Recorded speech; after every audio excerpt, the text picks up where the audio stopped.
Good morning বন্ধুরা, আপনাদের সবাইকে জলে ডোবা শুভেচ্ছা। মানে আমি তো জানি কলকাতা এখন সবার কলোনি জলে ডুবে রয়েছে, তাই জন্যে সবাইকে জলে ডোবার শুভেচ্ছা জানালাম।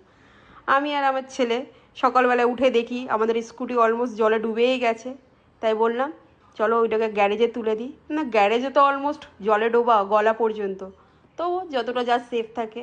আজকে যদি রাত্রে বা দিনে জল বৃষ্টি হয় তাহলে ওটাও পুরো, জানি না এ জল কতদিন নামবে, কত দিনে নামবে।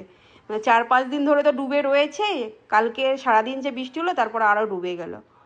আর এই আমার দেখুন চারদিকটা আপনাদের দেখিয়ে দিচ্ছি, কী আর অবস্থা করব বুঝতে পারছি না। দুদিন পরে তো মনে হয় আমাদের নৌকো কিনতে হবে। হ্যাঁ, বেশ বেশ আইডিয়া না, নৌকো কিনে এখানে ভাড়া খাটানোই যায়। এ আমার পুচকু স্কুটি তোলাতে আমার হেল্প করছে। আমার বাচ্চা বড্ড সাপোর্ট করে আমায়। আপনার পাশে থাকবেন ও আমাকে, মানে ছোট বাচ্চা কিন্তু আমায় খুব সাপোর্ট করে। আমার বড় ছেলে আছে, ও অত সাপোর্টিং না যতটা ইয়ে সাপোর্টিং। আর এই দেখুন আমার স্কুলের পুরো সিঁড়ি ঘরটাও ডুবে গেছে, উপরে দেখলাম, তাই একবার ভাবলাম চোখে দেখে আসি কতটা কী অবস্থা, কেমন কী অবস্থা।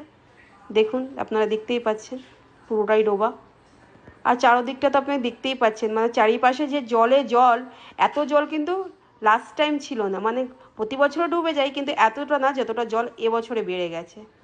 তাই সবাই সুস্থ থাকবেন, ভালো থাকবেন। আপনাদের সঙ্গে আবার দেখা হবে। Bye bye.